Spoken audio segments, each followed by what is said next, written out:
तो दोस्तों मेरे चैनल में आप सभी की स्वागत है। आखिर इस वीडियो के माध्यम से जो कि जीके और जीएस का जो कि प्रश्न जो कि करवाने वाले हैं, जो कि सभी एग्जाम में जो कि पूछा जाता है। आप किसी भी एग्जाम की तैयारी कर रहे हैं तो इस वीडियो को शुरू से अंत तक देखिए, तभी आप लोग को समझ में आएगा कि जीके और जीएस से कहाँ से प्रश्न आप सभी को एग्जाम में जो कि देखने को मिलता है। तो चलिए आखिरी इस वीडियो के माध्यम से जो कि जीके और जीएस से प्रश्न आप सभी के एग्जाम में कहाँ से प्रश्न जो कि देखने को मिलता है। तो पहला प्रश्न क्या पूछ रहा है, सिखों के अंतिम गुरु कौन थे? तो सिखों के अंतिम गुरु कौन थे? तो सिखों के अंतिम गुरु कौन थे? तो यह गुरु गोविंद सिंह थे। तो सिखों के अंतिम गुरु कौन थे? तो गुरु गोविंद सिंह थे। सिखों के अंतिम गुरु कौन थे? तो गुरु गोविंद सिंह थे।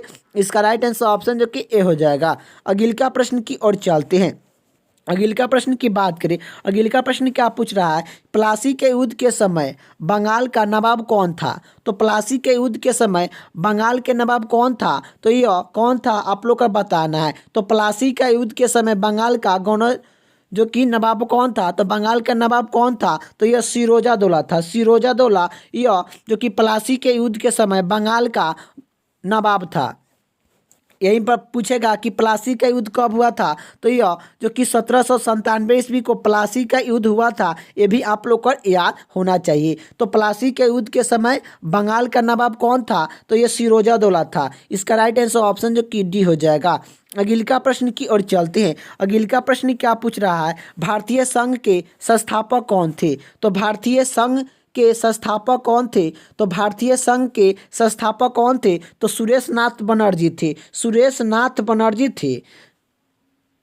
भारतीय संघ के संस्थापक कौन थे? तो यह सुरेश नाथ बनर्जी थे। इसका राइट आंसर ऑप्शन जो कि बी हो जाएगा।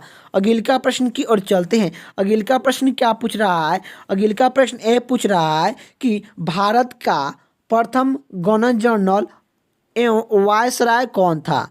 तो भारत का प्रथम गवर्नर जनरल एवं वायसराय कौन था? तो यह लॉर्ड कैनिंग था। लॉर्ड कैनिंग था भारत के प्रथम जो कि गवर्नर जनरल था, और प्रथम जो कि वायसराय था कौन? तो लॉर्ड कैनिंग था। इसका राइट आंसर ऑप्शन जो कि ए हो जाएगा। यही बात करें, लॉर्ड कैनिंग क्या किए थे? 1897 की क्रांति हुआ था, उसमें जो कि गवर्नर जनरल थे। ये भी आप लोग को याद होना चाहिए। अगले का प्रश्न की ओर चलते हैं। अगले का प्रश्न क्या पूछ रहा है, विक्रमशिला विश्वविद्यालय, विक्रमशिला शिक्षा केंद्र का के संस्थापक का नाम क्या था? तो विक्रमशिला शिक्षा केंद्र के संस्थापक का नाम क्या था? तो विक्रमशिला शिक्षा केंद्र के संस्थापक का नाम क्या था? यह धर्मपाल था। धर्मपाल था। इसका राइट आंसर ऑप्शन जो कि सी हो जाएगा। अगले का प्रश्न की ओर चलते हैं। अगले का प्रश्न क्या पूछ रहा है, जो कि रामचरित की रचना किसने की? तो रामचरित की रचना किसने की? तो रामचरित की रचना जो कि किसने की? तो यह जो कि कालिदास ने जो कि किए थे। रामचरित की रचना किसने की? तो कालिदास ने किए थे। इसका राइट आंसर ऑप्शन जो कि ए हो जाएगा। अगले का प्रश्न की ओर चलते हैं। अगले का प्रश्न क्या पूछ रहा है, अगले का प्रश्न ए पूछ रहा है कि थर अमरू भूमि कहाँ पर स्थित है? तो थर अमरू स्थल कहाँ पर स्थित है? तो यह जो कि राजस्थान में स्थित है। थर अमरू भूमि कहाँ पर स्थित है? तो राजस्थान में स्थित है। इसका राइट आंसर ऑप्शन जो कि बी हो जाएगा। थर अमरू भूमि कहाँ पर स्थित है? तो राजस्थान में। अगले का प्रश्न की ओर चलते हैं। अगले का प्रश्न की बात करें। अगले का प्रश्न क्या पूछ रहा है कि कर्क रेखा भारत के कितने राज्य से होकर गुजरता है? तो कर्क रेखा भारत के कितने राज्य से होकर गुजरता है? तो कर्क रेखा भारत के कितने राज्य से होकर गुजरता है? तो 8 राज्य से होकर गुजरता है। और 8 राज्य का नाम आप लोग को याद होना चाहिए कि कर्क रेखा भारत के 8 राज्य से होकर गुजरता है, और 8 राज्य का नाम आप लोग का याद होना चाहिए। तो चलिए, तो इसका आप लोग का एक ट्रिक याद रखिएगा, मित्र पर गमछा झाड़, मित्र पर गमछा झाड़। आप लोग का इसका ट्रिक याद रहना चाहिए कि मित्र पर गमछा झाड़ या कर्क रेखा का ट्रिक है। तो देखिए आप लोग को याद होना चाहिए कि मी से क्या हो जाएगा, मिजोरम हो जाएगा, ती से त्रिपुरम, प से पश्चिम बंगाल, र से राजस्थान, ग से गुजरात, म से मध्य प्रदेश, छ से छत्तीसगढ़ और झाड़ मतलब क्या होगा, झारखंड। तो ये आप लोग का 8 राज्य है, आप लोग का ये 8 राज्य का आप लोग का नाम याद होना चाहिए कि भारत की कर्क रेखा 8 राज्य से होकर गुजरता है। मिजोरम, त्रिपुरम, पश्चिम बंगाल, राजस्थान, गुजरात, मध्य प्रदेश, छत्तीसगढ़ और झारखंड। यही जो कि 8 राज्य आप लोग का याद होना चाहिए। तो कर्क रेखा भारत की कितने राज्य से होकर गुजरता है, तो 8 राज्य से होकर कर्क रेखा भारत के होकर गुजरता है। इसका राइट आंसर ऑप्शन जो कि डी हो जाएगा। तो कर्क रेखा भारत के कितने राज्य से होकर गुजरता है, तो 8। अगिला प्रश्न की ओर चलते हैं। अगिला प्रश्न क्या पूछ रहा है, अगिला प्रश्न क्या पूछ रहा है, स्वतंत्रता के समय जो कि स्वतंत्र के पूर्व कौन सा भारतीय क्षेत्र काला पानी के नाम से जाना जाता था। तो यह स्वतंत्र से पूर्व कौन सा भारतीय क्षेत्र काला पानी के नाम से जो कि जाना जाता था, तो यह किसे काला पानी के नाम से जो कि जाना जाता था, तो अंडमान निकोबार द्वीप को जाना जाता था। अंडमान निकोबार द्वीप के जो कि जाना जाता था काला पानी के नाम से। इसका राइट आंसर ऑप्शन जो कि बी हो जाएगा। अगिला प्रश्न की ओर चलते हैं। अगिला प्रश्न क्या पूछ रहा है, अगिला प्रश्न ए पूछ रहा है, भारत और पाकिस्तान के बीच अंतर्राष्ट्रीय सीमा किसके द्वारा निर्धारित सीमा अंकित की गई है। तो भारत और पाकिस्तान के बीच अंतर्राष्ट्रीय सीमा किसके द्वारा सीमा की अंकित की गई है, तो यह किसके द्वारा की गई है, तो यह रेड क्लिफ लाइन के नाम से जो कि जाना जाता है। रेड क्लिफ लाइन के नाम से जो कि जाना जाता है। भारत और पाकिस्तान का अंतर्राष्ट्रीय सीमा का नाम क्या है, तो रेड क्लिफ रेखा है।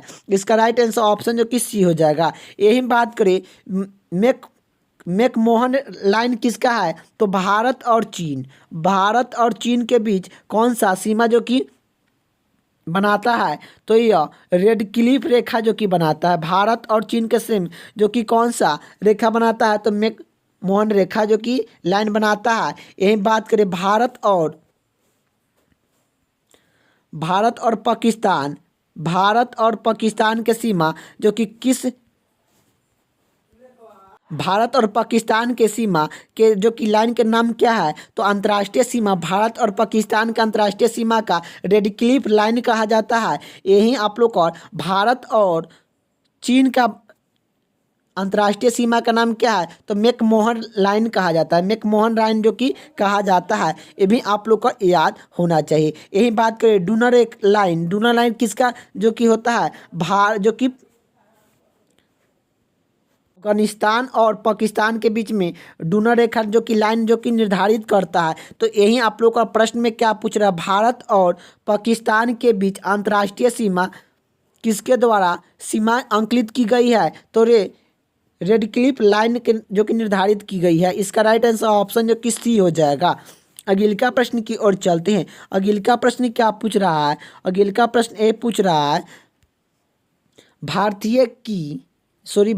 की स्थलीय सीमा की लंबाई कितनी है। तो भारत की स्थलीय सीमा की लंबाई कितनी है, तो भारत की स्थलीय सीमा की लंबाई जो कि 15,200 किलो है। 15,200 किलो भारतीय स्थलीय सीमा की लंबाई है। भारत की स्थलीय सीमा की लंबाई 15,200 किलो है। इसका राइट आंसर ऑप्शन जो कि डी हो जाएगा।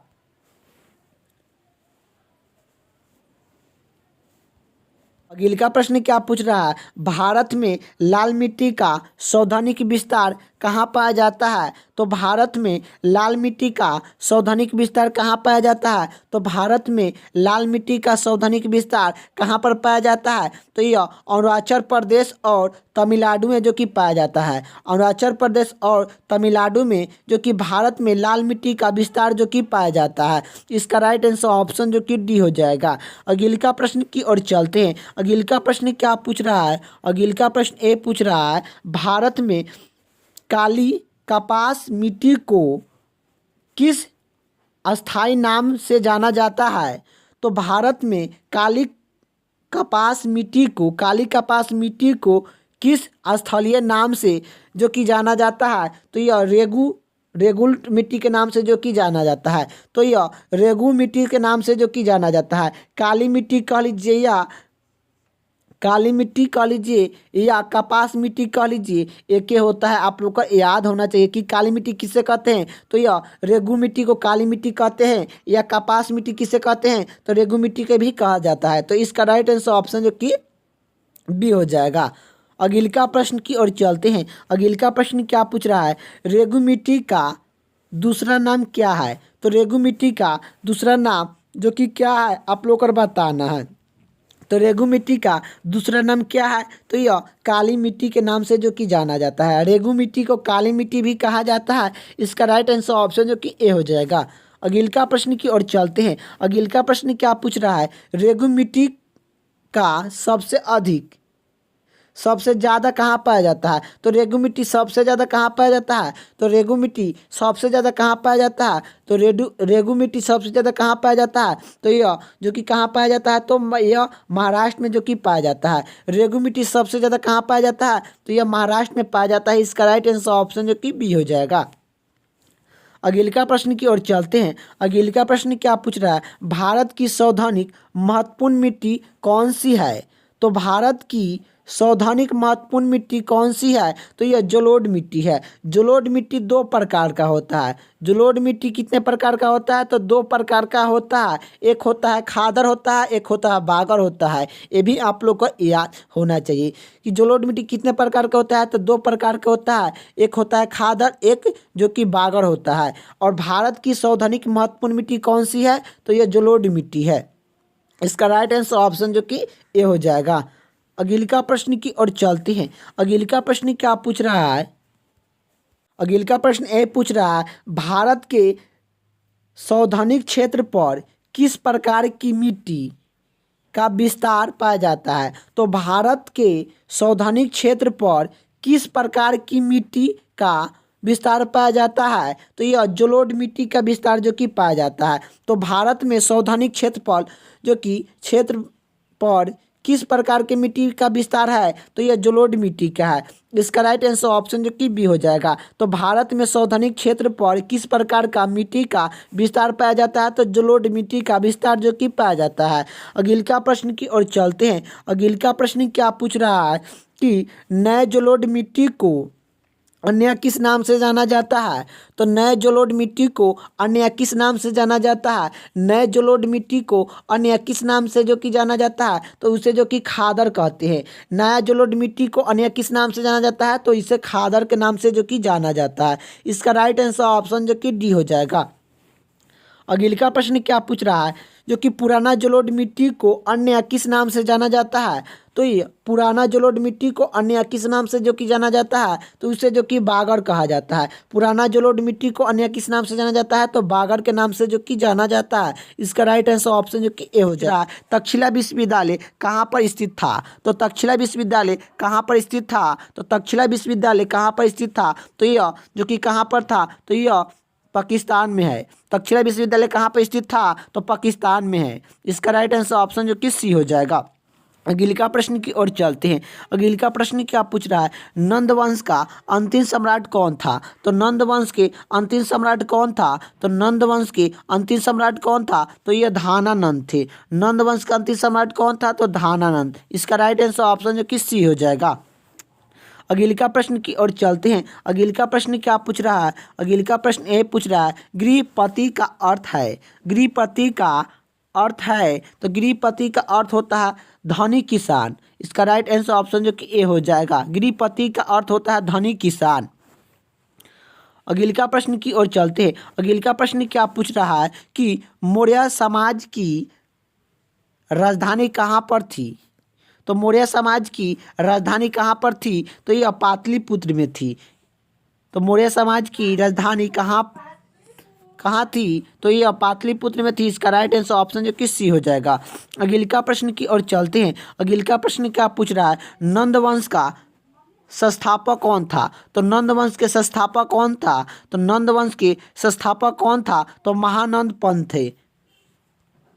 आप पद्मानंद जो कि नंद वंश के सम्राट थे, जो कि संस्थापक थे। नंद वंश के अंतिम शासक कौन थे? तो धानानंद थे। ये भी आप लोग को याद होना चाहिए। अगले का प्रश्न की ओर चलते हैं। अगले का प्रश्न क्या पूछ रहा है? अगले का प्रश्न ये पूछ रहा है कि सिकंदर के आक्रमण के समय उत्तर भारत पर निम्नलिखित में से राजवंश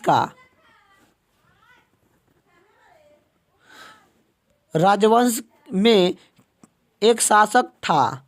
तो सिकंदर के आक्रमण के समय उत्तर भारत पर निम्नलिखित में से राजवंश में किस एक का शासक था? तो यह किसके था? तो यह नंद वंश, जो कि सिकंदर के आक्रमण के समय किस वंश का उत्तरी भारत पर जो कि शासन था? तो यह नंद वंश के शासक था। इसका राइट आंसर ऑप्शन जो कि बी हो जाएगा। नंद वंश के जो कि शासक थे, इसका राइट आंसर ऑप्शन जो कि बी हो जाएगा। नंद वंश के जो कि शासक थे, इसका राइट आंसर ऑप्शन जो कि बी हो जाएगा। अगले का प्रश्न की ओर चलते हैं। अगले का प्रश्न क्या पूछ रहा है? अगले का प्रश्न ये पूछ रहा है कि अगले का प्रश्न क्या पूछ रहा है? राज्यपाल राज्य में किसका प्रतिनिधि होता है? तो राज्यपाल राज्य में किसका प्रतिनिधि होता है? तो यह किसका प्रतिनिधि होता है? तो यह राष्ट्रपति का प्रतिनिधि होता है। इसका राइट आंसर ऑप्शन जो कि ए हो जाएगा। अगले का प्रश्न की ओर चलते हैं। अगले का प्रश्न क्या पूछ रहा है? जम्मू कश्मीर के राज्यपाल को कौन नियुक्ति करता है? तो जम्मू कश्मीर के राज्यपाल को कौन नियुक्ति करता है? तो जम्मू कश्मीर के राज्यपाल को कौन नियुक्ति करता है? तो यह कौन करता है? तो भारत का जो कि राष्ट्रपति करता है। भारत का राष्ट्रपति यह जम्मू कश्मीर के राज्यपाल को नियुक्ति करते हैं। इसका राइट आंसर ऑप्शन जो कि बी हो जाएगा। जम्मू कश्मीर के राज्यपाल को नियुक्ति कौन करता है? तो यह भारत के राष्ट्रपति करते हैं। इसका राइट आंसर ऑप्शन जो कि बी हो जाएगा।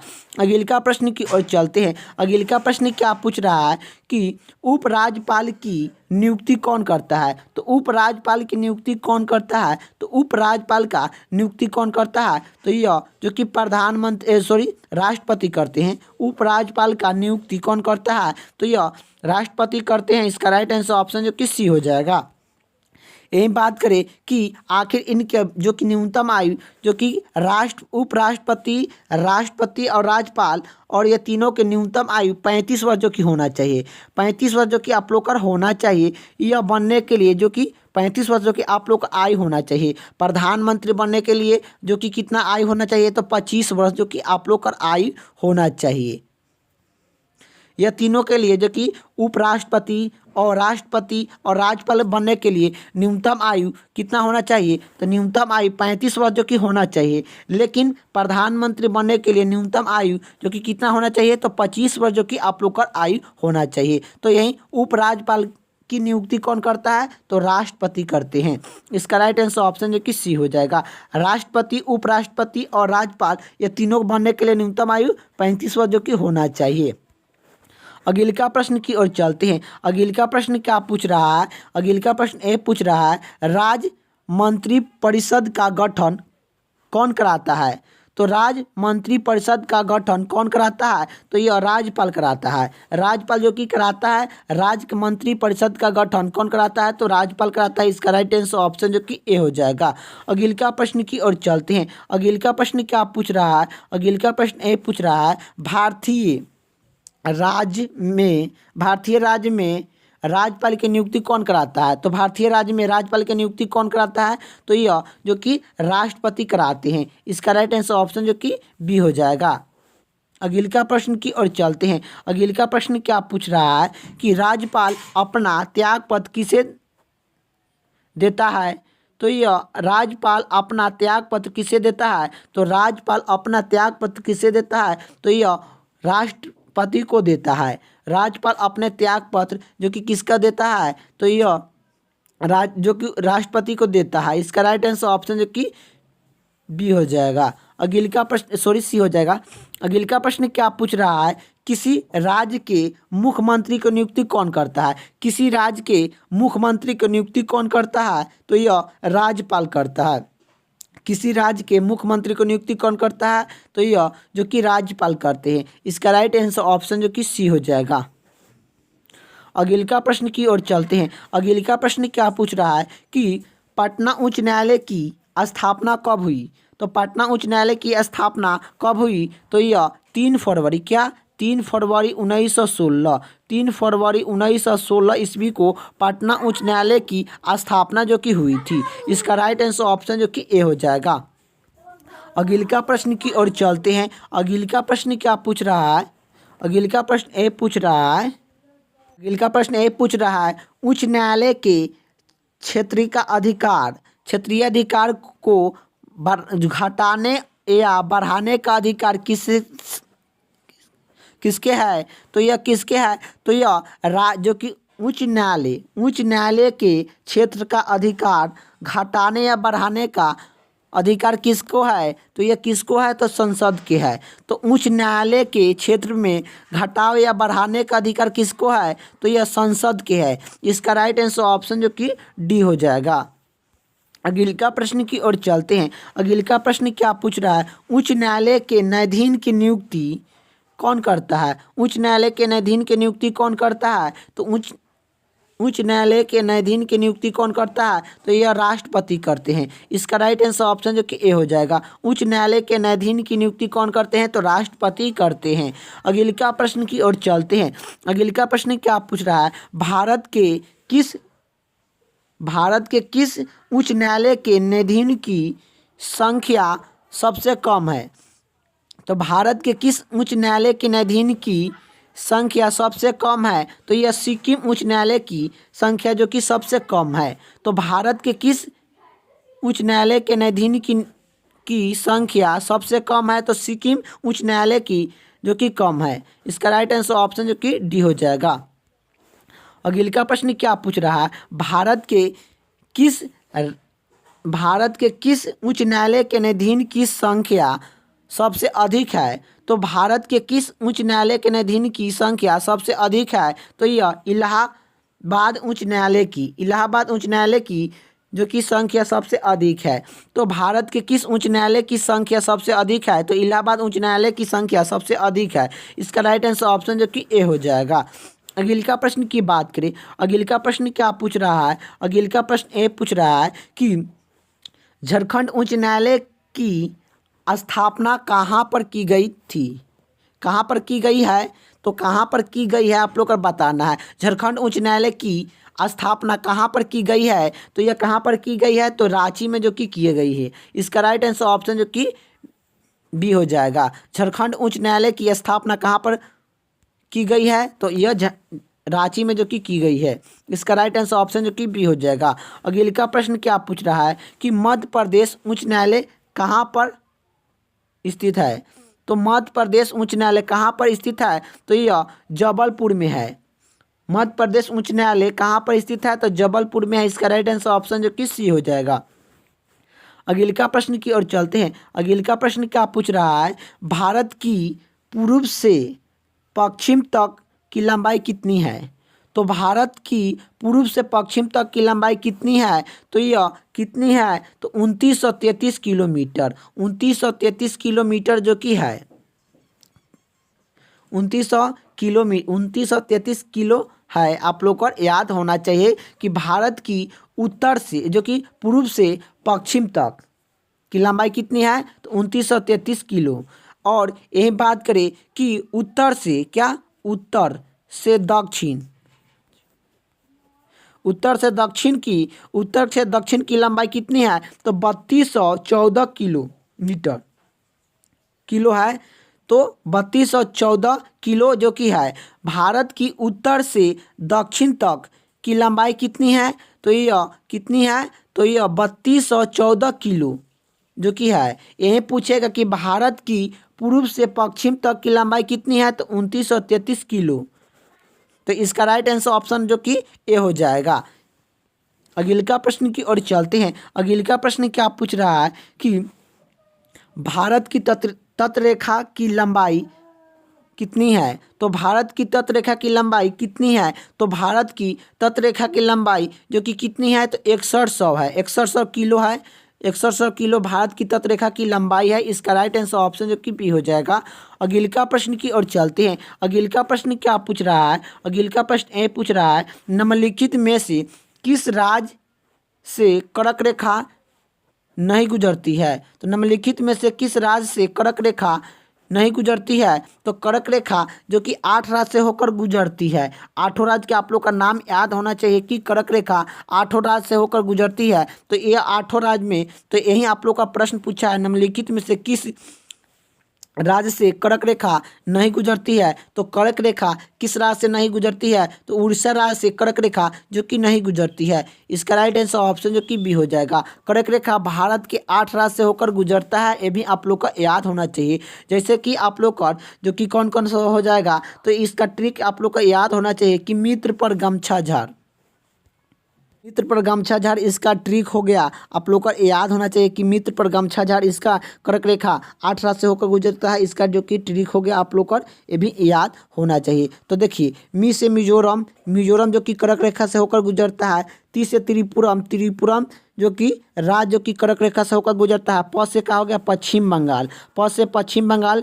र से राजस्थान, ग से गुजरात, म से मध्य प्रदेश, छ से छत्तीसगढ़, झा से मतलब क्या होगा? झारखंड। तो 8 राज्य से होकर कर्क रेखा जो कि गुजरता है। लेकिन देखिए आप लोग का जो कि प से क्या हो गया? पश्चिम बंगाल। इसमें जो कि पश्चिम बंगाल दिया गया है, तो पश्चिम राज्य से कर्क रेखा जो कि गुजरता है। और जो कि ग से क्या हो गया? तो गुजरात, ग से गुजरात बोले हैं, तो यह जो कि गुजरात से भी कर्क रेखा जो कि गुजरता है। र से क्या बोले हैं कि राजस्थान, राजस्थान भी कर्क रेखा से होकर गुजरता है। लेकिन यह जो कि आप लोग का पश्चिम बंगाल और जो कि गुजरात, राजस्थान कर्क रेखा से जो कि गुजरता है, लेकिन यह उड़ीसा कर्क रेखा से जो कि नहीं गुजरता है। तो यही आप लोग का प्रश्न पूछा है, निम्नलिखित में से किस राज्य से कर्क रेखा नहीं गुजरती है? तो किस राज्य से कर्क रेखा नहीं गुजरती है? तो उड़ीसा राज्य से कर्क रेखा जो कि नहीं गुजरती है।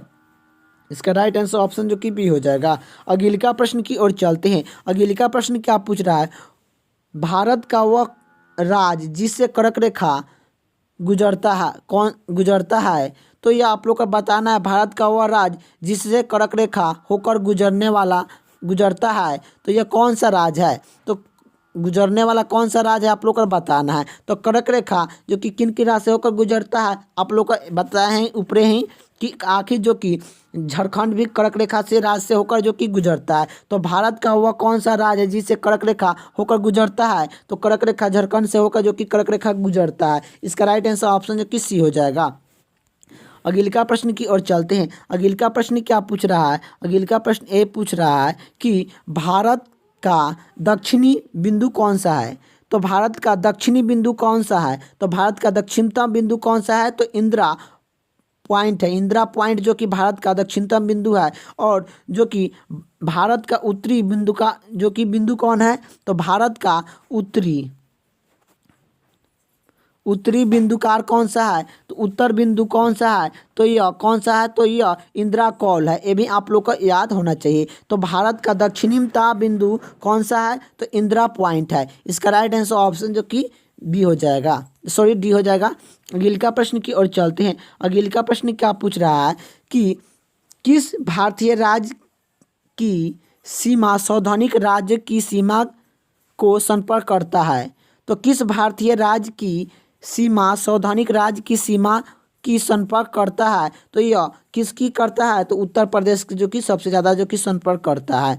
तो किस भारतीय राज्य की सीमा सार्वधानिक राज्य की सीमा को संपर्क करता है? तो उत्तर प्रदेश की। अगला प्रश्न की ओर चलते हैं। अगला प्रश्न क्या पूछ रहा है कि भारत में निम्नलिखित में से किस राज्य की तटरेखा सबसे लंबी है?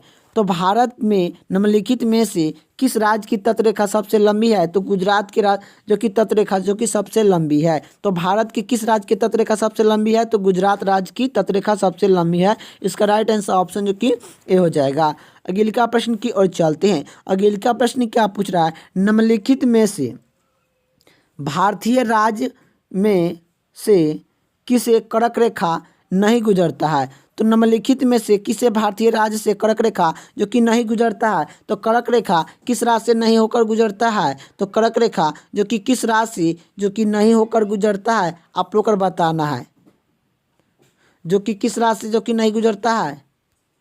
यह जो कि गुजरात राज्य से, सॉरी, उत्तर प्रदेश से कर्क रेखा जो कि नहीं गुजरता है, लेकिन झारखंड, मध्य प्रदेश और गुजरात से कर्क रेखा जो कि गुजरता है, लेकिन उत्तर प्रदेश से जो कि नहीं कर्क रेखा गुजरता है। इसका राइट आंसर ऑप्शन जो कि बी हो जाएगा। किसने लिखी? तो इंडिका किसने लिखी? तो यह मेगास्थनीक ने इंडिका जो कि लिखी थी। इसका राइट आंसर ऑप्शन जो कि बी हो जाएगा, मेगास्थनीक।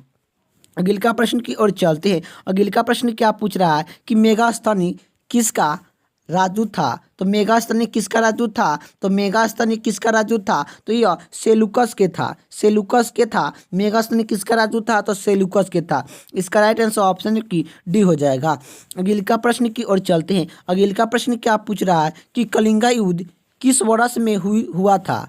तो कलिंगा युद्ध किस वर्ष में हुआ था? तो कलिंगा युद्ध किस वर्ष में हुआ था? तो 261 बीसी में हुआ था। 261 बीसी में कलिंगा युद्ध हुआ था। इसका राइट आंसर ऑप्शन जो कि ए हो जाएगा। अगले का प्रश्न की ओर चलते हैं। अगले का प्रश्न क्या पूछ रहा है? अगले का प्रश्न ए पूछ रहा है, मानव के द्वारा सर्वप्रथम प्रयोग अनाज क्या था?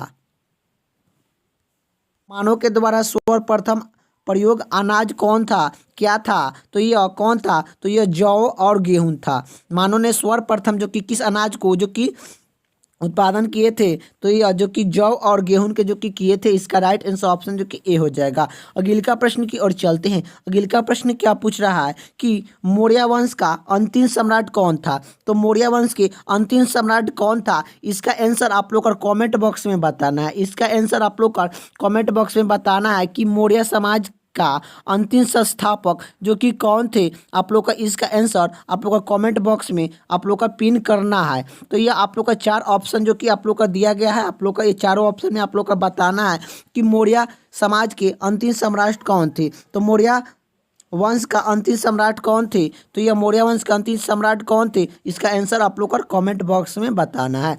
चलिए अगले का प्रश्न की ओर चलते हैं। अगले का प्रश्न क्या पूछ रहा है? अगले का प्रश्न ए पूछ रहा है, राज्य के नीति निषेध तत्व का उल्लेख भारतीय संविधान के किस भाग में है?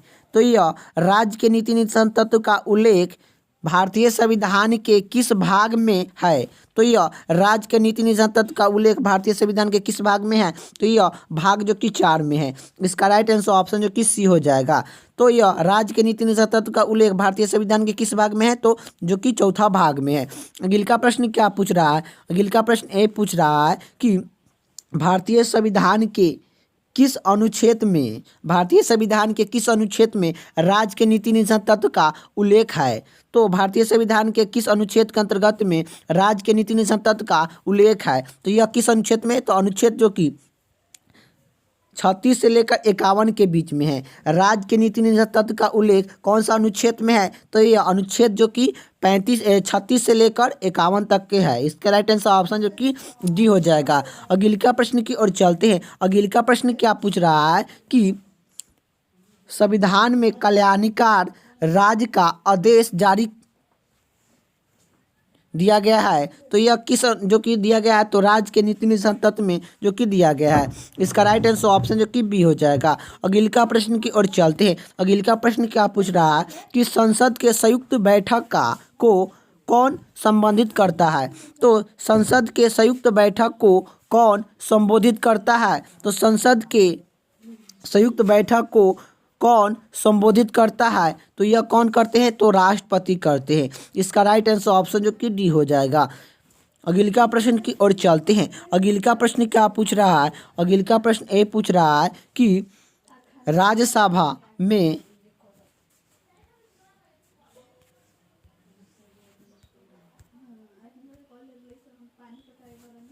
तो अगले का प्रश्न क्या पूछ रहा है? राज्यसभा में किस राज्य के प्रतिनिधि की संख्या सर्वाधिक है? तो राज्यसभा में किस राज्य के प्रतिनिधि की संख्या सर्वाधिक है? तो यह जो कि किसका है? तो उत्तर प्रदेश का है। इसका राइट आंसर ऑप्शन जो कि ए हो जाएगा। अगले का प्रश्न की ओर चलते हैं। अगले का प्रश्न क्या पूछ रहा है? अगले का प्रश्न ए पूछ रहा है कि राज्यसभा में सीटों की अधिकतम संख्या कितनी हो सकता है? तो राज्यसभा में सीटों की अधिकतम संख्या कितनी हो सकता है? तो यह जो कि 250 हो सकता है। तो इसका राइट आंसर ऑप्शन जो कि ए हो जाएगा। अगले का प्रश्न की ओर चलते हैं। इसका राइट आंसर ऑप्शन जो कि ए हो जाएगा। अगले का प्रश्न क्या पूछ रहा है, राज्यसभा के सदस्य का कार्यालय काल कितने वर्ष का होता है। तो राज्यसभा का सदस्य का कार्यालय काल कितने वर्ष का होता है, तो यह जो कि 6 साल का होता है। इसका राइट आंसर ऑप्शन जो कि ए हो जाएगा। अगले का प्रश्न की ओर चलते हैं। अगले का प्रश्न क्या पूछ रहा है, अगले का प्रश्न ए पूछ रहा है कि राज्यसभा का सभापति कौन होता है। तो राज्यसभा के सभापति कौन होता है, तो राज्यसभा के सभापति कौन होता है, तो उपराष्ट्रपति होते हैं। उपराष्ट्रपति राज्यसभा के सभापति होते हैं। इसका राइट आंसर ऑप्शन जो कि सी हो जाएगा।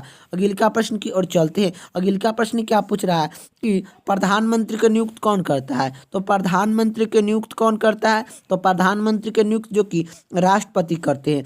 इसका राइट आंसर ऑप्शन जो कि डी हो जाएगा। अगले का प्रश्न की ओर चलते हैं। अगले का प्रश्न क्या पूछ रहा है, योजना आयोग का अध्यक्ष कौन होता है। तो योजना आयोग का अध्यक्ष कौन होता है, तो योजना आयोग का अध्यक्ष जो कि कौन होता है, तो प्रधानमंत्री होते हैं। इसका राइट आंसर ऑप्शन जो कि डी हो जाएगा। यही बात करें योजना आयोग का स्थापना जो कि कब किया गया था, तो यह 15 मार्च 1950 15 मार्च 1950 ईस्वी को योजना आयोग को स्थापना जो कि किया गया था। योजना आयोग को अब नाम रख जो कि नाम चेंज कर क्या रख दिया गया है, नीति योजना रख दिया गया है। नीति योजना जो कि रख दिया गया है, अब योजना आयोग को नाम बदलकर अब नीति योजना जो कि रख दिया गया है। ये भी आप लोग को याद होना चाहिए। तो इसका राइट आंसर ऑप्शन जो कि हो जाएगा प्रधानमंत्री।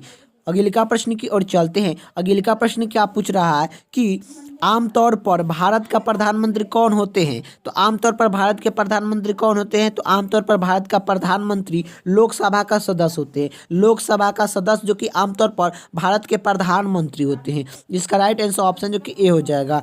अगले का प्रश्न की ओर चलते हैं। अगले का प्रश्न क्या पूछ रहा है, टिबिया नमक हड्डी किस में पाया जाता है। तो टिबिया नमक हड्डी किस में पाया जाता है, तो टिबिया नमक हड्डी किस में पाया जाता है, तो यह जो कि टांग में जो कि पाया जाता है। इसका राइट आंसर ऑप्शन जो कि डी हो जाएगा। टिबिया नमक हड्डी किस में पाया जाता है, टांग में जो कि पाया जाता है। अगले का प्रश्न क्या पूछ रहा है, मानव शरीर के किस अंग की हड्डी सबसे लंबी होती है। तो मानव शरीर के किस अंग की हड्डी सबसे लंबी होती है, तो यह किस क्या होती है, तो जांघ की हड्डी होता है। इसका राइट आंसर ऑप्शन जो कि ए हो जाएगा।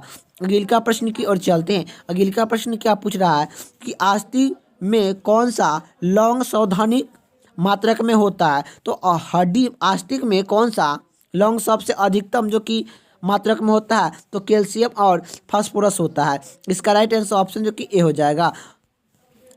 अगले का प्रश्न की बात करें। अगले का प्रश्न क्या पूछ रहा है कि पेसमेकर का संबंध किससे है। तो पेसमेकर का संबंध किससे है, तो पेसमेकर का संबंध किससे है, तो यह हृदय से है। इसका राइट आंसर ऑप्शन जो कि ए हो जाएगा। पेसमेकर का संबंध किससे है, तो हृदय से है। अगले का प्रश्न की बात करें। अगले का प्रश्न क्या पूछ रहा है कि सोते समय रक्तदाब में क्या परिवर्तन होता है। तो सोते समय रक्तदाब में क्या परिवर्तन होता है, तो यह रक्त जो कि घट जाता है। सोते समय रक्तचाप में क्या परिवर्तन होता है, घट जाता है।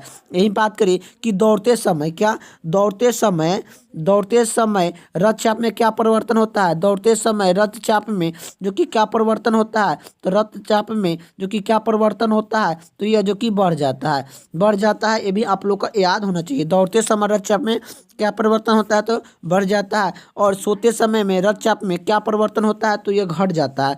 तो इसका राइट आंसर ऑप्शन जो कि बी हो जाएगा। अगले का प्रश्न की ओर चलते हैं। अगले का प्रश्न क्या पूछ रहा है कि तो टीका रोग किस फसल से संबंधित है। तो टीका रोग किस फसल से संबंधित है, तो टीका रोग किस फसल से संबंधित है, तो यह मूंगफली से है। इसका राइट आंसर ऑप्शन जो कि बी हो जाएगा। अगले का प्रश्न की ओर चलते हैं। अगले का प्रश्न क्या पूछ रहा है कि धान का प्रसिद्ध रोग खैरा रोग किस कारण से होता है। तो धान का प्रसिद्ध रोग खैरा रोग किस कारण से होता है, तो यह जस्ता के कमी के कारण होता है। तो धान का प्रसिद्ध खैरा रोग किस कारण से होता है, तो जस्ता के कमी के कारण जो कि होता है। इसका राइट आंसर ऑप्शन जो कि सी हो जाएगा। प्रश्न क्या पूछ रहा है कि सिंधु सभ्यता का कौन सा स्थान भारत में स्थित है। तो सिंधु सभ्यता का कौन सा स्थान भारत में स्थित है, तो यह सिंधु सभ्यता का कौन सा स्थान जो कि भारत में स्थित है, यह लोथल जो कि यह भारत में स्थित है। तो सिंधु सभ्यता का कौन सा स्थल जो कि भारत में स्थित है, तो लोथल। इसका राइट आंसर ऑप्शन जो कि ए हो जाएगा। लोथल कहाँ पड़ता है, तो गुजरात में पड़ता है। ये भी आप लोग को याद होना चाहिए कि लोथल जो कि कहाँ पड़ता है, गुजरात में जो कि पड़ता है। गुजरात में जो कि पड़ता है, आप लोग को याद होना चाहिए कि लोथल कहाँ पड़ता है, तो गुजरात में पड़ता है। तो चलिए इसका राइट आंसर ऑप्शन जो कि ए हो जाएगा। अगला प्रश्न की ओर चलते हैं।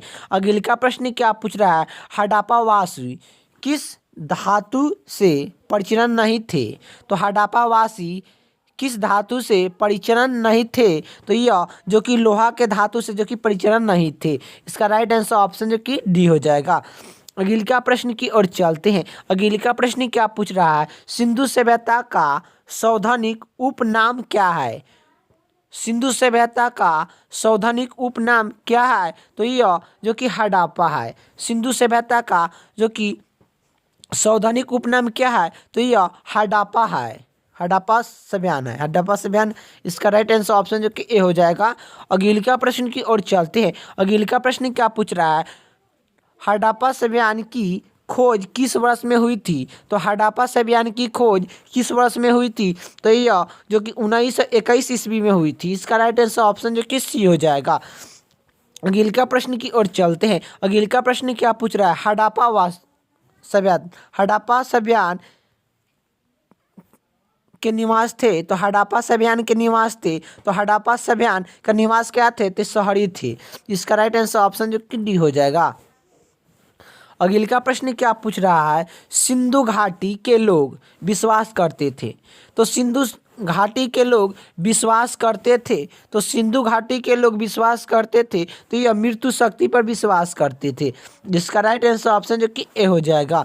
अगला प्रश्न की ओर चलते हैं। अगला प्रश्न क्या पूछ रहा है, अगला प्रश्न ए पूछ रहा है कि वर्तमान में संविधान में कुल कितने मौलिक कर्तव्य का उल्लेख है?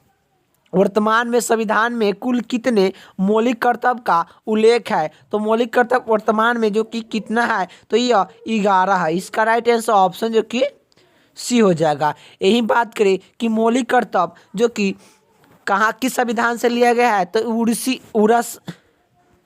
यह किस संविधान से लिया गया है? तो उड़ीसा से जो कि लिया गया है। ये भी आप लोग को याद होना चाहिए कि मौलिक कर्तव्य कहाँ से लिया गया है, उड़ीसा से जो कि लिया गया है। यही कहेगा कि आखिर मौलिक कर्तव्य जो कि कौन सा भाग में है? तो मौलिक कर्तव्य कौन सा भाग में है? तो यह चौथा के क में, चौथा के क में जो कि मौलिक कर्तव्य है। ये भी आप लोग को याद होना चाहिए कि मौलिक कर्तव्य कौन सा भाग में है? तो यह चौथा के क में है। ये भी आप लोग को याद होना चाहिए।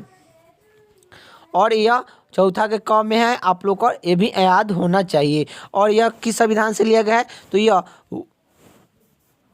उड़ीसा से जो कि लिया गया है, उड़ीसा से लिया गया है। और यह मौलिक कर्तव्य जो कि मूल कर्तव्य जो कि वर्तमान में कितना है? तो वर्तमान में मूल कर्तव्य कितना है? तो वर्तमान में मूल कर्तव्य जो कि 11 है।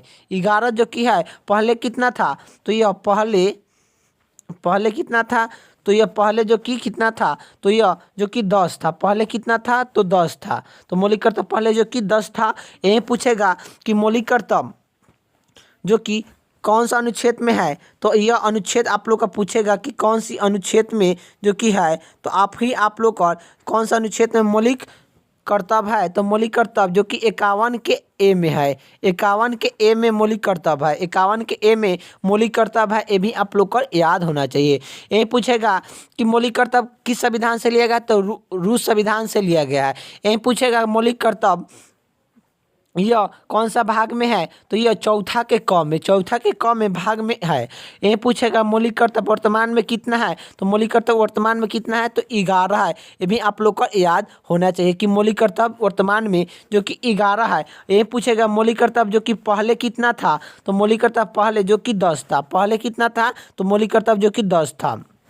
यही पूछेगा कि मौलिक कर्तव्य जो कि वर्तमान जो कि कौन से अनुच्छेद में है? तो अनुच्छेद जो कि 51 के ए में है। 51 के ए में है। ये भी आप लोग को याद होना चाहिए। तो यही पूछा गया है कि वर्तमान में मौलिक कर्तव्य का उल्लेख है, तो 11 का जो कि है। अगला प्रश्न की ओर चलते हैं। अगला प्रश्न क्या पूछ रहा है? अगला प्रश्न ए पूछ रहा है, संविधान के किस भाग में मौलिक कर्तव्य का अध्ययन को जोर दिया गया है? तो मौलिक कर्तव्य को जो कि किस भाग में जो कि जोर दिया गया है? तो संविधान के किस भाग में मौलिक कर्तव्य को जोड़ा गया है? तो 14 के क में जो कि चौथा के क में जो कि जोड़ा गया है। इसका राइट आंसर ऑप्शन जो कि सी हो जाएगा। भाग चौथा के क में जो कि मौलिक कर्तव्य को जो कि जोड़ दिया गया है। अगला प्रश्न की ओर चलते हैं। अगला प्रश्न क्या पूछ रहा है कि संविधान के किस भाग में संविधान के किस तो यह आप लोग का अगला प्रश्न क्या पूछ रहा है, भारत के संविधान के किस अनुच्छेद में मौलिक कर्तव्य का जो कि किस अनुच्छेद में मौलिक कर्तव्य की कृत्य किया गया है। तो यह जो कि यह मौलिक कर्तव्य वो कौन सा अनुच्छेद में जो कि अनुच्छेद में रखा गया है, तो अनुच्छेद जो कि 51 के क में 51 के ए में जो कि पूछ रहा है कि किसे आधुनिक भारत का जनक कहते हैं, किसे आधुनिक भारत का जनक कहते हैं। तो ये किसे कहते हैं, तो राजा राम मोहन राय को कहते हैं। राजा राम मोहन राय को यह आधुनिक भारत का जनक कहते हैं। इसका राइट आंसर ऑप्शन जो कि डी हो जाएगा। अगला प्रश्न की ओर चलते हैं। अगला प्रश्न क्या पूछ रहा है कि राजा राम मोहन राय किससे संबंधित नहीं है। तो राजा राम मोहन राय किससे संबंधित नहीं है, तो यह जो कि संस्कृति शिक्षा से संबंधित नहीं है। तो राजा राम मोहन राय किससे संबंधित नहीं है, तो यह संस्कृति शिक्षा से संबंधित जो कि नहीं है। इसका राइट आंसर ऑप्शन जो कि ए हो जाएगा।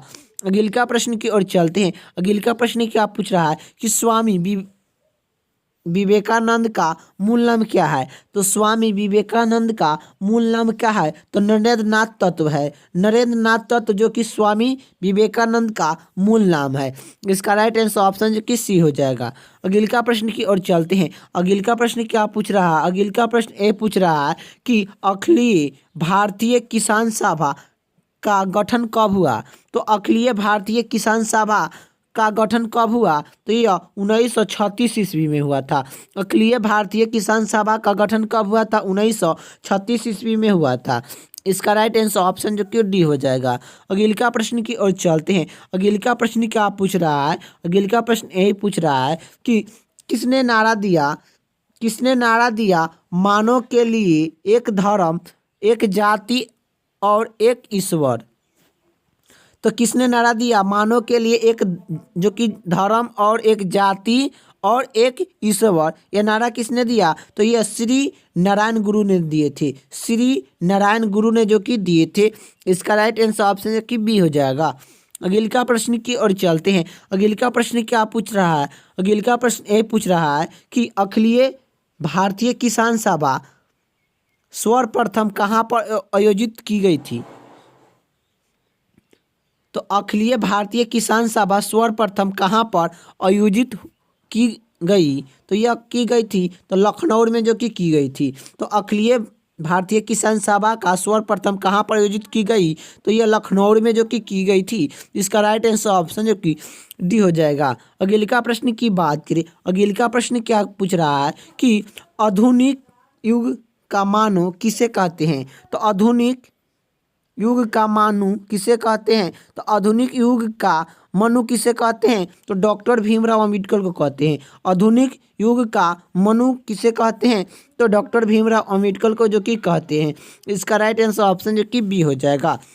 अगला प्रश्न की ओर चलते हैं। अगला प्रश्न क्या पूछ रहा है कि रामकिशन मिशन की स्थापना किसने की। तो रामकिशन मिशन की स्थापना किसने की, तो रामकिशन मिशन की स्थापना जो कि किसने की, तो विवेकानंद ने जो कि किए थे। इसका राइट आंसर ऑप्शन जो कि बी हो जाएगा। अगला प्रश्न की ओर चलते हैं। अगला प्रश्न क्या पूछ रहा है कि वेद की ओर लौटो यह नारा किसने दिया था। तो वेद की ओर लौटो यह नारा किसने दिया था, तो वेद की ओर लौटो यह नारा किसने दिया, तो यह स्वामी दयानंद सरस्वती ने दिए थे। स्वामी दयानंद सरस्वती ने जो कि दिए थे। तो इसका राइट आंसर ऑप्शन जो कि ए हो जाएगा। अगला प्रश्न की ओर चलते हैं। अगला प्रश्न क्या पूछ रहा है कि स्वामी दयानंद सरस्वती का मूल नाम क्या था। तो स्वामी दयानंद सरस्वती का मूल नाम क्या था, तो स्वामी दयानंद सरस्वती का मूल नाम क्या था, तो मूल शंकर था। इसका राइट आंसर ऑप्शन जो कि डी हो जाएगा, मूल शंकर। अगला प्रश्न की ओर चलते हैं। अगला प्रश्न क्या पूछ रहा है, अगला प्रश्न ए पूछ रहा है कि भारतीय संविधान के किस अनुच्छेद में नागरिक संबंधित का प्रावधान दिया गया है। तो यह आप लोग को बताना है। तो यह भारतीय संविधान किस अनुच्छेद के अंतर्गत में नागरिकता संबंधित प्रावधान दिया गया है? तो भारतीय संविधान किस अनुच्छेद के अंतर्गत में नागरिकता संबंधित का प्रावधान दिया गया है? तो अनुच्छेद जो कि 5 से लेकर 11 तक, अनुच्छेद 5 से लेकर 11 तक भारतीय संविधान के अनुच्छेद के अंतर्गत में नागरिकता संबंधित का प्रावधान जो कि दिया गया है। इसका राइट आंसर हो जाएगा अनुच्छेद 5 से लेकर 11 तक। यहीं आप लोग का बात करें कि भारतीय संविधान के भाग जो कि 2 में क्या है, तो नागरिकता के बारे में जो कि दिया गया है। नागरिक संबंधित भारतीय संविधान के 2 भाग में जो कि दिया गया है। ये भी आप लोग को याद होना चाहिए कि भारतीय संविधान के भाग 2 में क्या है, तो नागरिक संबंधित है। नागरिक संबंधी के बारे में जो कि दिया गया है। अगला प्रश्न की ओर चलते हैं। अगला प्रश्न क्या पूछ रहा है? अगला प्रश्न ये पूछ रहा है कि भारतीय संविधान निम्नलिखित में से कौन सी नागरिकता प्राप्त करता है? तो भारतीय संविधान निम्नलिखित में से कौन सी नागरिकता प्रदान करता है? तो नागरिकता प्रदान जो कि कौन सा करता है, तो एकीकृत नागरिकता प्रदान करता है। एकीकृत नागरिकता जो कि प्रदान करता है। तो भारतीय संविधान निम्नलिखित में से कौन सी नागरिकता प्रदान करता है? तो एकीकृत नागरिकता प्रदान करता है। इसका राइट आंसर ऑप्शन जो कि बी हो जाएगा। अगला प्रश्न की ओर चलते हैं। अगला प्रश्न क्या पूछ रहा है? अगला प्रश्न ये पूछ रहा है कि भारतीय संविधान में नागरिकता का प्रावधान कब लागू हुआ? तो भारतीय संविधान में नागरिकता के प्रावधान कब लागू हुआ? तो यह 1949 को हुआ था। इसका राइट आंसर ऑप्शन जो कि ए हो जाएगा 1949। अगला प्रश्न की ओर चलते हैं। अगला प्रश्न क्या प्रश्न पूछ रहा है कि भारतीय नागरिकता नहीं प्राप्त किया जा सकता है। तो भारतीय नागरिकता प्राप्त नहीं किया जा सकता है। तो भारतीय नागरिक नहीं प्राप्त किया जा सकता है। तो यह जो कि भारतीय बैंक में धन जमा करने वाला को, यह भारतीय नागरिक प्राप्त नहीं किया जा सकता है। तो बैंक में धन जमा करने वाले नागरिक को जो कि नागरिकता नहीं प्राप्त किया जा सकता है। तो भारतीय के नागरिक नहीं प्राप्त किया जा सकता है। तो यह भारत बैंक में धन जमा करने वाले को जो कि नागरिक नहीं प्राप्त किया जा सकता है। इसका राइट आंसर ऑप्शन जो कि सी हो जाएगा। अगला प्रश्न की ओर चलते हैं। अगला प्रश्न क्या पूछ रहा है? भारत में एकीकृत नागरिकता की अवधारणा अपनाई गई है। तो भारत में एकीकृत नागरिकता की अवधारणा अपनाई गई है। तो यह अपनाई गई कहाँ से है? तो इंग्लैंड से है। इंग्लैंड से। इसका राइट आंसर ऑप्शन जो कि सी हो जाएगा। तो भारत में एकीकृत नागरिकता की अवधारणा अपनाई गई है तो इंग्लैंड से। अगला प्रश्न की ओर चलते हैं। अगला प्रश्न क्या पूछ रहा है? अगला प्रश्न ये पूछ रहा है कि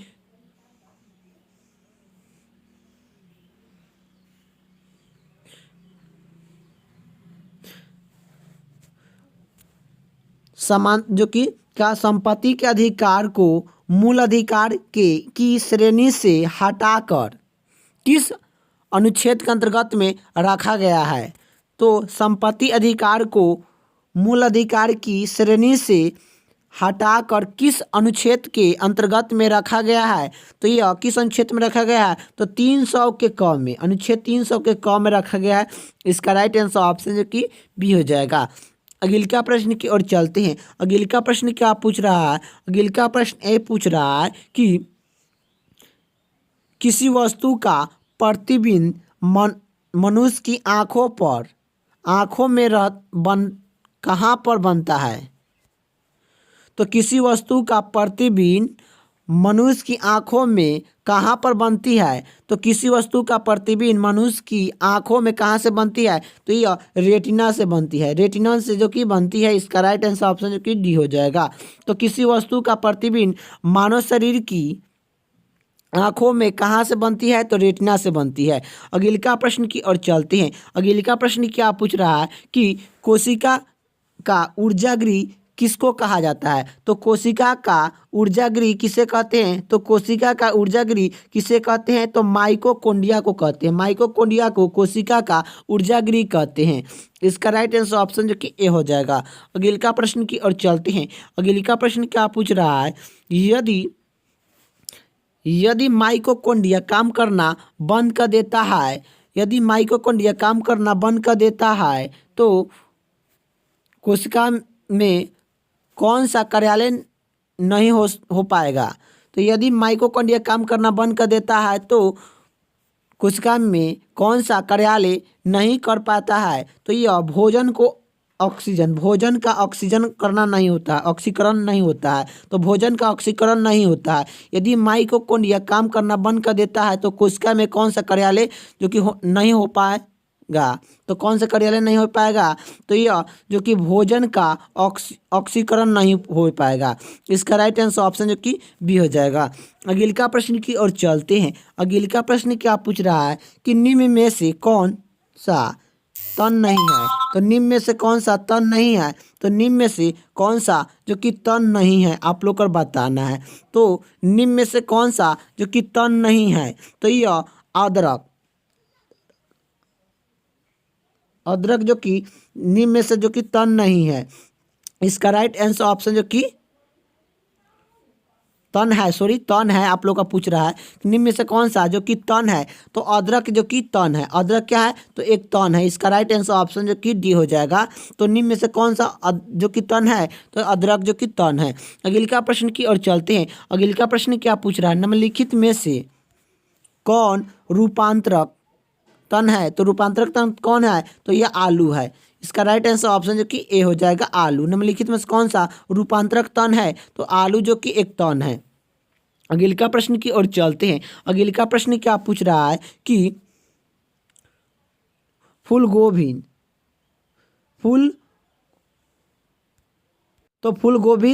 में पौधे का उपयोगिक भाग कौन सा है। तो फूल गोभी में पौधे का उपयोगिक भाग कौन सा है। तो यह ताजा पुष्प समूह है। ताजा पुष्प समूह है। इसका राइट आंसर ऑप्शन जो कि डी हो जाएगा ताजा पुष्प समूह जो कि है। अगला प्रश्न की ओर चलते हैं। अगला प्रश्न क्या पूछ रहा है निम्नलिखित में से कौन सा विश्व का सबसे बड़ा पुष्प है। तो निम्नलिखित में से कौन सा विश्व का सबसे बड़ा पुष्प है। तो यह रेफ्लेसिया जो कि है।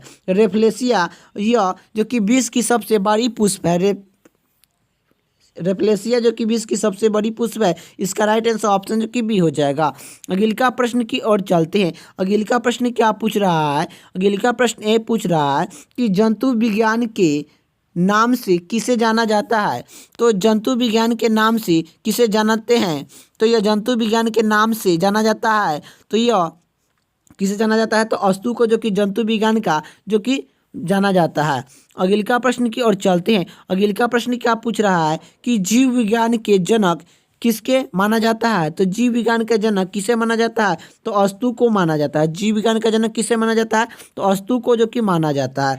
अगला प्रश्न क्या पूछ रहा है कि पुष्प का अध्ययन को कहलाता है। तो पुष्प के अध्ययन को क्या कहलाता है। तो पुष्प के अध्ययन को क्या कहलाता है। तो यह क्या कहलाता है तो एंथोलॉजी कहलाता है। पुष्प के अध्ययन को क्या कहलाया जाता है तो एंथोलॉजी कहलाया जाता है। इसका राइट आंसर ऑप्शन जो कि डी हो जाएगा। अगला प्रश्न की ओर चलते हैं। अगला प्रश्न क्या पूछ रहा है कि फलों का अध्ययन को क्या कहलाता है। तो फलों का अध्ययन को क्या कहलाता है तो फलों का अध्ययन को क्या कहलाता है तो यह पोमोलॉजी कहते हैं। फलों का अध्ययन को क्या कहते हैं तो पोमोलॉजी कहते हैं। इसका राइट आंसर ऑप्शन जो कि बी हो जाएगा। अगला प्रश्न की ओर चलते हैं। अगला प्रश्न क्या पूछ रहा है पौधे के किस भाग से कॉफी प्राप्त होता है। तो पौधे के किस भाग से कॉफी प्राप्त होता है। तो पौधे के किस भाग से कॉफी प्राप्त होता है तो यह बीज से होता है। बीज से होता है। इसका राइट आंसर ऑप्शन जो कि डी हो जाएगा। अगला प्रश्न की ओर चलते हैं। अगला प्रश्न क्या पूछ रहा है। अगला प्रश्न ए पूछ रहा है कि गाजरा का रंग किसकी मजबूती के कारण ऐसा होता है। तो यह गाजरा का रंग किसके मजबूती के कारण ऐसा होता है। तो यह कैरोटीन के कारण होता है। कैरोटीन के जो कि कारण जो कि गाजरा का रंग जो कि होता है। इसका राइट आंसर ऑप्शन जो कि ए हो जाएगा। तो किसने कहा था कि तू मुझे खून दो मैं तुझे आज़ादी दूंगा। किसने कहा था कि तू मुझे खून दो मैं तुझे आज़ादी दूंगा। यह किसने कहा था तो यह सुभाष चंद्र बोस ने जो कि कहे थे। इसका राइट आंसर ऑप्शन जो कि डी हो जाएगा। अगले का प्रश्न की ओर चलते हैं। अगले का प्रश्न क्या पूछ रहा है? अगले का प्रश्न ये पूछ रहा है कि काराजात किसे कहा जाता है? तो काराजात किसे कहा जाता है? तो काराजात किसे कहा जाता है? तो यह मोहम्मद अली जिन्ना को कार आज़ाद कहते हैं। इसका राइट आंसर ऑप्शन जो कि ए हो जाएगा। अगले का प्रश्न की ओर चलते हैं। अगले का प्रश्न क्या पूछ रहा है कि महात्मा गांधी की हत्या कब हुई थी? तो महात्मा गांधी की हत्या कब हुई थी? तो महात्मा गांधी की हत्या कब हुई थी? तो 30 जनवरी 1948 ईस्वी में हुई थी। 30 जनवरी 1948 ईस्वी को महात्मा गांधी की जो कि हत्या हुई थी। इसका राइट आंसर ऑप्शन जो कि डी हो जाएगा। अगले का प्रश्न की ओर चलते हैं। अगले का प्रश्न क्या पूछ रहा है? अगले का प्रश्न ये पूछ रहा है कि जय हिंद का नारा किसने दिया? तो जय हिंद का नारा किसने दिया? तो जय हिंद का नारा सुभाष चंद्र बोस ने जो कि जय हिंद का नारा दिए थे। और सुभाष चंद्र बोस के नारा जो कि 3 गो नारा है। जय हिंद का नारा सुभाष चंद्र बोस ने जो कि दिए थे। और दिल्ली चलो, क्या? दिल्ली चलो।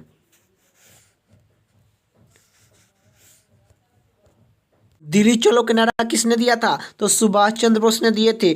जय हिंद के नारा किसने दिया? तो सुभाष चंद्र बोस ने दिए थे। और तू मुझे खून दो मैं तुझे आज़ादी दूंगा, यह नारा किसने दिया था? तो सुभाष चंद्र बोस ने जो कि दिए थे। तो तू मुझे खून दो मैं तुझे आज़ादी दूंगा, यह नारा सुभाष चंद्र बोस ने जो कि दिए थे। और दिल्ली चलो के नारा जो कि किसने दिया था? तो सुभाष चंद्र बोस ने दिए थे। और जय हिंद के नारा किसने दिया था? सुभाष चंद्र बोस ने दिए थे। 3 गो नारा सुभाष चंद्र बोस के जो कि है ये आप लोग को याद होना चाहिए। तो चलिए इसका राइट आंसर ऑप्शन जो कि डी हो जाएगा। अगले का प्रश्न की ओर चलते हैं। अगले का प्रश्न क्या पूछ रहा है? अगले का प्रश्न ये पूछ रहा है कि भारतीय राष्ट्रीय कांग्रेस का 1938 का अधिवेशन किस शहर में हुआ? तो भारतीय राष्ट्रीय कांग्रेस का 1938 का अधिवेशन किस शहर में हुआ? तो भारतीय राष्ट्रीय कांग्रेस का अधिवेशन 1938 ईस्वी में किस शहर में हुआ था? तो यह हरिपुर में हुआ था। तो भारतीय राष्ट्रीय कांग्रेस का 1938 का अधिवेशन किस शहर में हुआ? तो यह जो कि हरिपुर में हुआ था, हरिपुरा में हुआ था। इसका राइट आंसर ऑप्शन जो कि सी हो जाएगा। अगले का प्रश्न की ओर चलते हैं। अगले का प्रश्न क्या पूछ रहा है? करो या मरो का मंत्र किसने दिया? तो करो या मरो का मंत्र किसने दिया? करो या मरो का मंत्र किसने दिया? तो महात्मा गांधी ने जो कि करो या मरो का मंत्र जो कि दिए थे। इसका राइट आंसर ऑप्शन जो कि डी हो जाएगा, महात्मा गांधी। अगले का प्रश्न की ओर चलते हैं। अगले का प्रश्न क्या पूछ रहा है कि ट्रांसफार्मर क्या है? तो ट्रांसफार्मर क्या है? तो ट्रांसफार्मर क्या है? तो एसी वोल्ट को बढ़ाने या घटाने का प्रयोग होता है।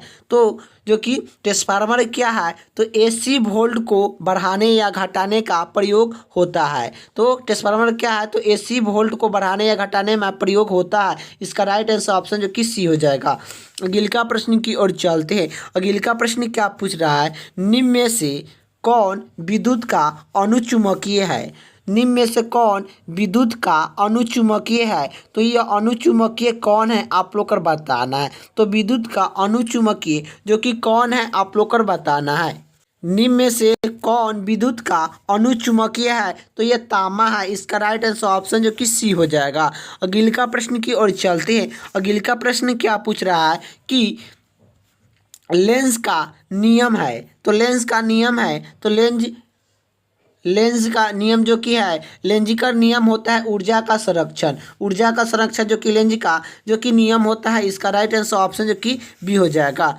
अगले का प्रश्न की ओर चलते हैं। अगले का प्रश्न क्या पूछ रहा है? अस्थाई चुंबक बनाया जाता है।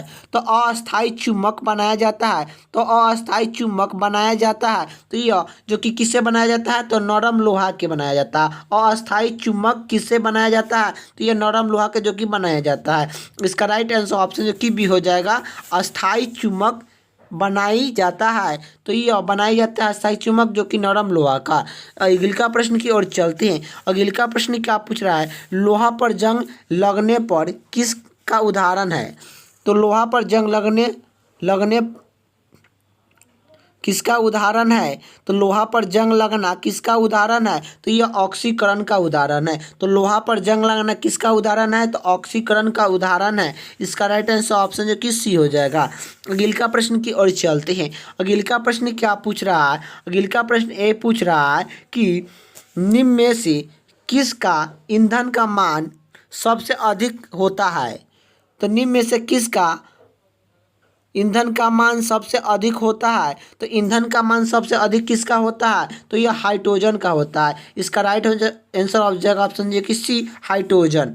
अगले का प्रश्न की ओर चलते हैं। अगले का प्रश्न क्या पूछ रहा है, अगले का प्रश्न ए पूछ रहा है, अगले का प्रश्न ए पूछ रहा है कि निम्न में से कौन ईंधन तत्व नहीं है, निम्न में से कौन ईंधन तत्व नहीं है, तो निम्न में से कौन ईंधन जो कि तत्व नहीं है, तो आप लोग को बताना है निम्न में से कौन सा ईंधन तत्व नहीं है, तो यह हीलियम जो कि एक ईंधन तत्व जो कि नहीं है, ईंधन तत्व नहीं है हीलियम। इसका राइट आंसर ऑप्शन जो कि डी हो जाएगा। अगले का प्रश्न की ओर चलते हैं। अगले का प्रश्न क्या पूछ रहा है कि एलपीजी में मुख्य कौन सी गैस पाई जाती है, तो एलपीजी में मुख्य कौन सी गैस पाई जाती है, तो एलपीजी में मुख्य कौन सी गैस पाई जाती है, तो यह ब्यूटोन पाया जाता है। इसका राइट आंसर ऑप्शन जो कि ए हो जाएगा, ब्यूटोन जो कि एलपीजी गैस में जो कि पाया जाता है। अगले का प्रश्न क्या पूछ रहा है, अगले का प्रश्न ए पूछ रहा है कि जल ऑक्सीजन किसका संयोजक है, तो जल ऑक्सीजन किसका संयोजक है, तो जल ऑक्सीजन किसका संयोजक है, तो यह किसका संयोजक है, तो आप लोग को बताना है तो यह किसका संयोजक है, तो यह जो कि किसका है, तो CO और H2, COH2 का है, COH2 का जो कि है आप लोग को याद होना चाहिए, C और H2 का जो कि जल ऑक्सीजन संयोजक है। इसका राइट आंसर ऑप्शन जो कि बी हो जाएगा। अगले का प्रश्न की ओर चलते हैं। अगले का प्रश्न क्या पूछ रहा है, अगले का प्रश्न ए पूछ रहा है कि एलपीजी का मुख्य घटक है, तो एलपीजी का मुख्य घटक है तो यह ब्यूटोन होता है। एलपीजी का मुख्य घटक क्या होता है, तो ब्यूटोन होता है। इसका राइट आंसर ऑप्शन जो कि सी हो जाएगा। अगले का प्रश्न की ओर चलते हैं। अगले का प्रश्न क्या पूछ रहा है कि एलपीजी का पूरा नाम है, तो एलपीजी का पूरा नाम क्या है, तो एलपीजी का पूरा नाम जो कि है, तो यह एलपीजी का पूरा नाम क्या है, तो यह एलपीजी का पूरा नाम लिक्विड पेट्रोलियम गैस होता है। एलपीजी का पूरा नाम है तो लिक्विड पेट्रोलियम गैस जो कि एलपीजी का पूरा नाम है। इसका राइट आंसर ऑप्शन जो कि सी हो जाएगा। अगले का प्रश्न की ओर चलते हैं। अगले का प्रश्न क्या पूछ रहा है कि प्रकृति गैस में मुक्त रहता है, तो प्रकृति गैस में मुक्त होता है, तो प्रकृति गैस में मुक्त क्या होता है, तो मीथेन होता है। मीथेन का फार्मूला क्या होता है, तो H4 होता है। मीथेन का फार्मूला क्या होता है, तो CH4 होता है। ये भी आप लोग का याद होना चाहिए। यही बात करें, आखिर आप लोग का ब्यूटोन का फार्मूला भी याद होना चाहिए कि क्या होता है, तो यह ब्यूटोन का फार्मूला जो कि क्या होता है आप लोग को याद होना चाहिए। तो इसका क्या फार्मूला होता है, तो यह जो कि C4H10 होता है। यह ब्यूटोन का फार्मूला आता है। ब्यूटोन को जो कि क्या कहते हैं, एलपीजी कहते हैं। एलपीजी गैस किसे कहते हैं, तो ब्यूटोन गैस को कहते हैं। मीथेन जो कि गोबर गैस में पे भी पाया जाता है, ये भी आप लोग को याद होना चाहिए। और प्रकृति में पाया जाने वाला गैस जो कि मीथेन गैस है। तो इसका राइट आंसर ऑप्शन जो कि सी हो जाएगा, डी हो जाएगा। अगले का प्रश्न की ओर चलते हैं। अगले का प्रश्न क्या पूछ रहा है कि हीरा और ग्रेफाइट किसके अपरूपण है, तो हीरा और ग्रेफाइट किसके अपरूपण है, तो यह कार्बन का है। इसका राइट आंसर ऑप्शन जो कि डी हो जाएगा। अगले का प्रश्न की ओर चलते हैं। अगले का प्रश्न क्या पूछ रहा है कि निम्न में से कौन मूल तत्व है, निम्न में से कौन मूल तत्व है, तो निम्न में से कौन मूल तत्व है, तो हीरा एक मूल तत्व है। इसका राइट आंसर ऑप्शन जो कि ए हो जाएगा। तो निम्न में से कौन मूल तत्व है, तो हीरा। अगले का प्रश्न की ओर चलते हैं। अगले का प्रश्न क्या पूछ रहा है, कार्बन का अशुद्ध जो कि शुद्ध रूप क्या है, तो कार्बन का शुद्ध रूप क्या है, तो कार्बन का शुद्ध रूप क्या है, तो हीरा है। इसका राइट आंसर ऑप्शन जो कि बी हो जाएगा कि कार्बन का शुद्ध रूप क्या है, तो हीरा है। अगले का प्रश्न की ओर चलते हैं। अगले का प्रश्न क्या पूछ रहा है, अगले का प्रश्न ये पूछ रहा है कि मानव शरीर में सबसे अधिक मात्रक में कौन सा तत्व पाया जाता है, तो मानव शरीर में सबसे अधिक मात्रक में कौन सा तत्व जो कि पाया जाता है, तो ऑक्सीजन जो कि पाया जाता है। तो मानव शरीर में सबसे अधिक मात्रक में कौन सा गैस तत्व पाया जाता है? तो यह कौन सा तत्व पाया जाता है? तो यह ऑक्सीजन पाया जाता है। तो मानव शरीर में सबसे अधिक मात्रक में कौन सा तत्व पाया जाता है? तो ऑक्सीजन पाया जाता है।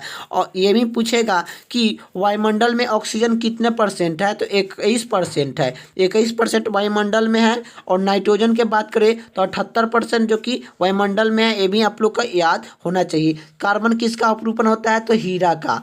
हीरा का जो कि होता है, हीरा का अपवाद क्या होता है? तो 2.42 होता है हीरा का अपवाद। ये भी आप लोग को याद होना चाहिए। हीरा सबसे ज़्यादा जो कि भारत में, जो कि मध्य प्रदेश में जो कि पाया जाता है। सबसे ज़्यादा जो कि हीरा कहाँ मिलता है? तो मध्य प्रदेश में जो कि पाया जाता है। ये भी आप लोग को याद होना चाहिए। तो इसका राइट आंसर ऑप्शन जो कि बी हो जाएगा। अगले का प्रश्न की ओर चलते हैं। अगले का प्रश्न क्या पूछ रहा है कि वायु में कौन सी नोबल गैस नहीं है? तो वायु में कौन सी नोबल गैस नहीं है? तो वायु में कौन सी नोबल गैस नहीं है? तो रेडॉन। रेडॉन जो कि वायुमंडल में नोबल गैस जो कि नहीं है। इसका राइट आंसर ऑप्शन जो कि सी हो जाएगा। वायु में कौन सी नोबल गैस नहीं है? तो रेडॉन जो कि नहीं है।